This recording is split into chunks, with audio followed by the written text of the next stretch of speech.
Hi, folks. Well, it's been a few weeks. Had a few technical difficulties and some unforeseen situations, helping some friends and family out. So now we've got these situations mostly worked out. So here we are, the foray. I'm your host, David M. Harmon IV. Behind the scenes support, Rachel Harmon. Let's get into it. Welcome back for another episode. Well, this episode might get a little interesting. I'm going to start it off with the Second Amendment does not apply to gun rights. You must be thinking I'm crazy. Where am I going to go with this? Let's talk about who's responsible for these mass shootings. And no, it's not the NRA. It's not some kid in Florida or some kid in Sandy Hook or some kid in Columbine.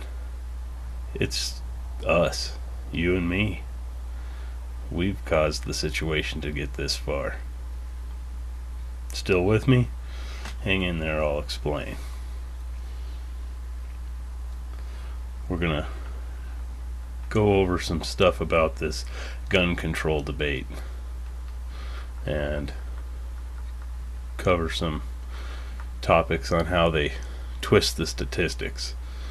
So bring that in, and we're going to talk a little bit about how responsibility has been lost in this country, and that's what's brought us to the point that we're at. So let's take a quick look at some of these media statistic twists. Kind of a tongue twister there. Okay, here's MotherJones.com, and let's start with this. They want to say that this is a myth, that standing your ground laws make things safer, because they want to say that it's also been linked to a 7 to 10% increase in homicides. Well, guess what? If you shoot somebody and they die, their death is going to be counted as a homicide.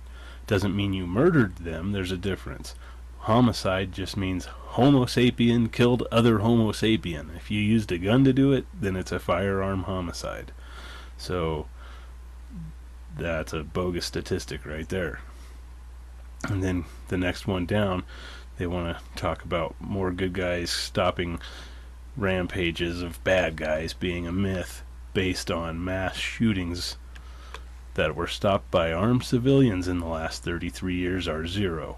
Well, yeah, that's probably true, considering that if somebody stopped a mass shooting before it even occurred, then they'd be a murderer. So until somebody actually is shooting people, nobody's going to stop the shooting. So they twist that, you see. Instead of it being a shooting ended sooner by an armed civilian, they say that it wasn't stopped because the shooting actually did occur. Okay? Now, I don't know why they threw this in here with that. This is another one that we're going to shoot some holes in for you. Chances that a shooting in a hospital emergency department involves guns taken from the guards, 1 in 5. Well, what about the other 4? The gun wasn't taken from the guard, and they conveniently leave out any information about any shootings in a hospital department that might have been ended sooner by guards with guns or even civilians with guns. So you just got to watch what they say, and what they leave out is sometimes more telling than what they actually put in some of these. So here's another one. For every time a gun is used in self-defense in the home, there are 7 assaults or murders, 2 suicide attempts, and 4 accidents involving guns in or around a home. So because you defend yourself, you're responsible for all these other things that might have happened. Just more bogus ways to try to twist it into making it seem like you shouldn't have a right to have a gun.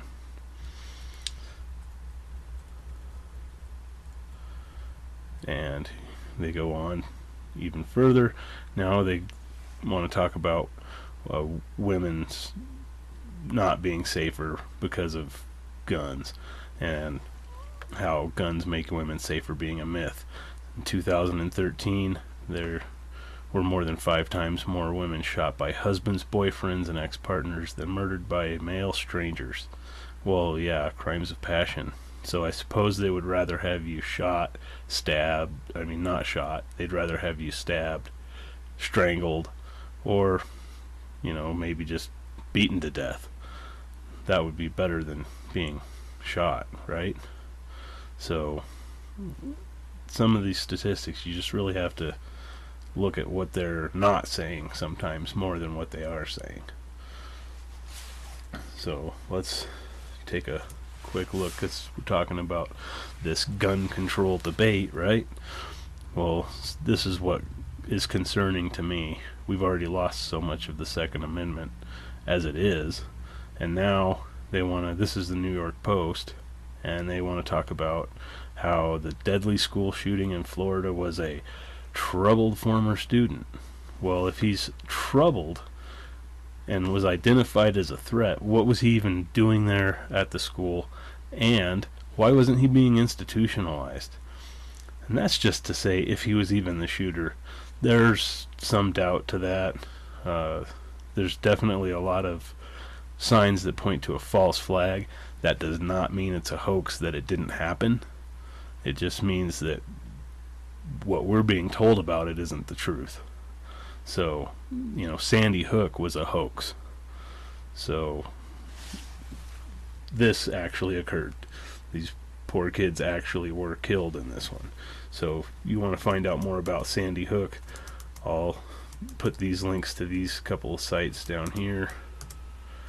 This one is 33 unanswered questions about Sandy Hook.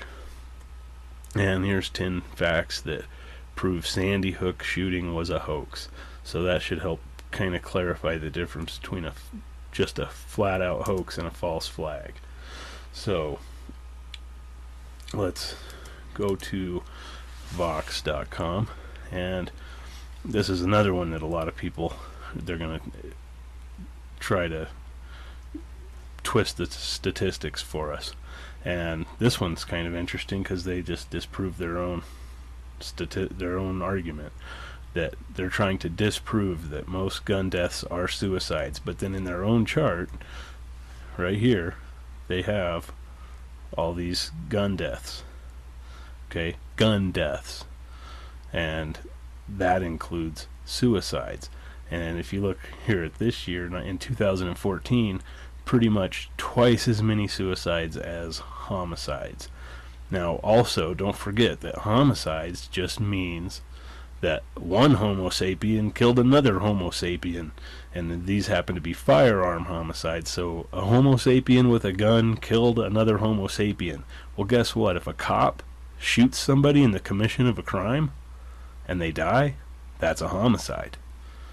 So even the police killing people, which is a large portion of this 11,000, is people being stopped from committing crimes and violence against other people. That's being counted in here along with suicides. Just some more bogus statistics. Let's go down here and I'll show you another thing that they do that is kind of disingenuous. So this is when they say policies that limit gun access have decreased suicide rates. So if you look at their chart, this is about the Australian gun buyback program, and yeah, the suicide rates did fall fairly sharply after the gun buyback program, but not really any more than they started falling in the late 80s and continued to fall prior to the gun buyback program. Then again, they fail to leave out, what about other methods of suicide? Did any of those go up, or did they flatten off while the gun homicides were dropping? We don't know. But to be fair, firearms are a little more efficient way to kill yourself, so probably the suicide rate did actually fall in total. But that's irrelevant. It has nothing to do with our rights as far as the Second Amendment goes. We're getting sucked into the wrong debate.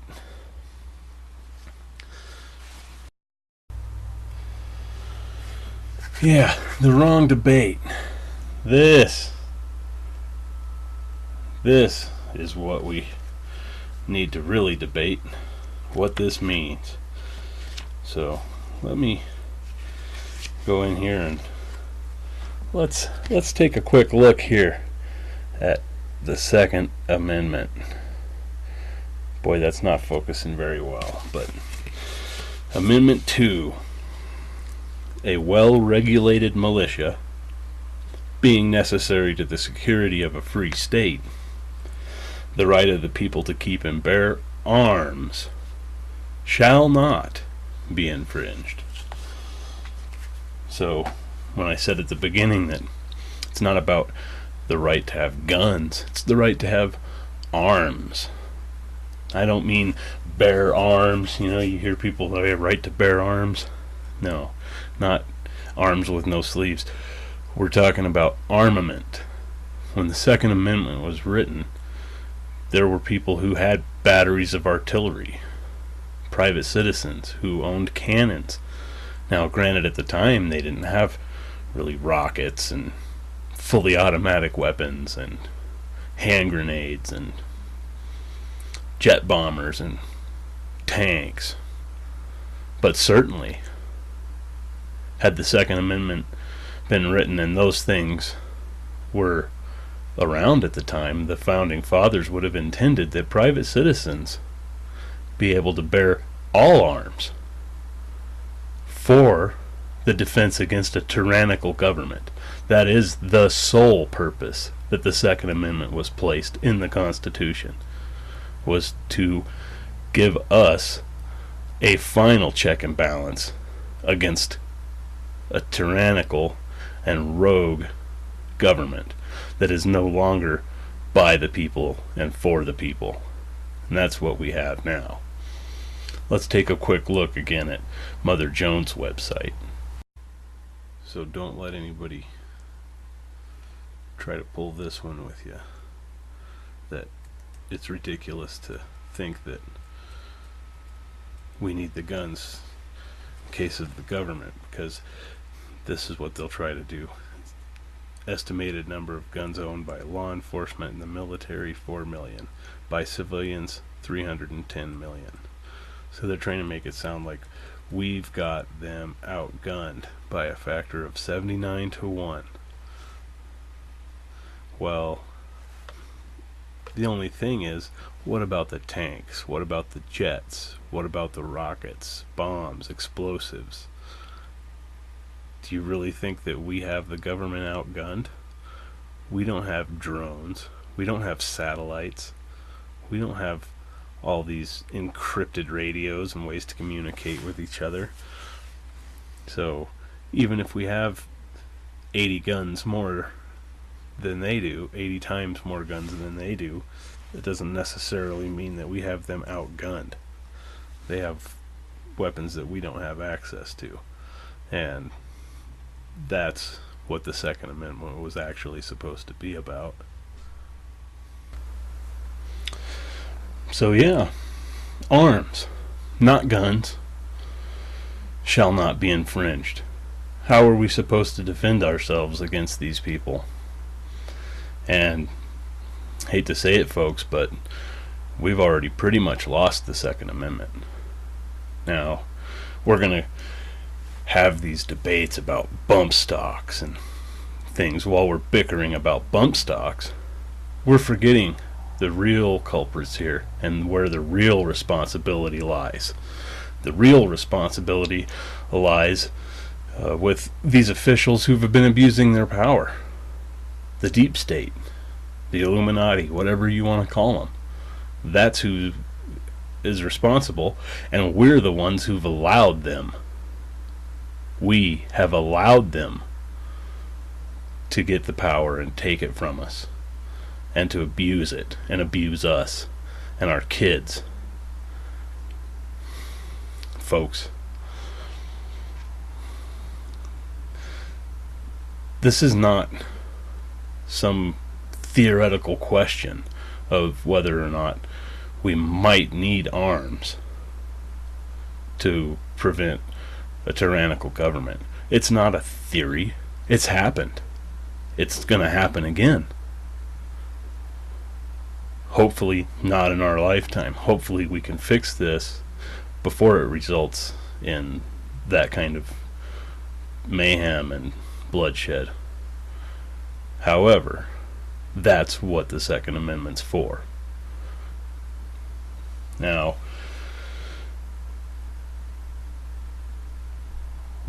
probably going to go into getting banned territory here, but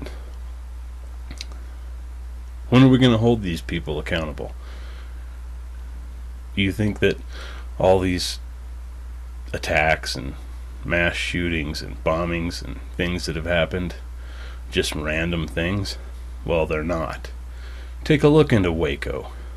Take a look into Oklahoma City bombing. Take a harder look into the Boston bombing. What about 9/11? What was really going on there? What about Sandy Hook? What about Las Vegas? You got to dig deeper, people, and understand that the tyranny is upon us. And the Second Amendment, we need to take it back. I'm going to put some links to all these things that I've talked about here in this video down here in the bottom of the description box. Click on them, check them out, and it's time to get really serious about the Second Amendment. It's time to stop having these debates over these petty little laws that aren't going to change a dang thing. It's time to be serious about getting rid of these people who are a cancer to this nation. Hopefully with just political means and not by force. But as I said earlier in this video, they have significantly higher firepower than we have. And if you think they're not willing to use it, you're wrong.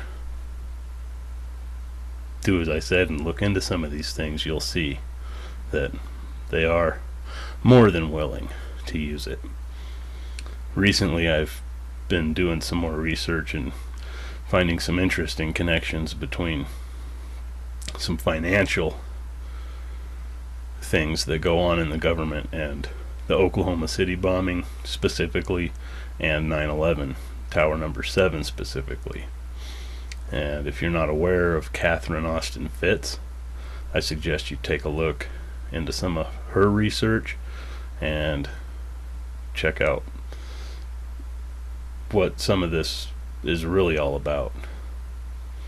Folks, we're being robbed, not just of our rights, we're being robbed of our wealth, we're being robbed of our time, our energy,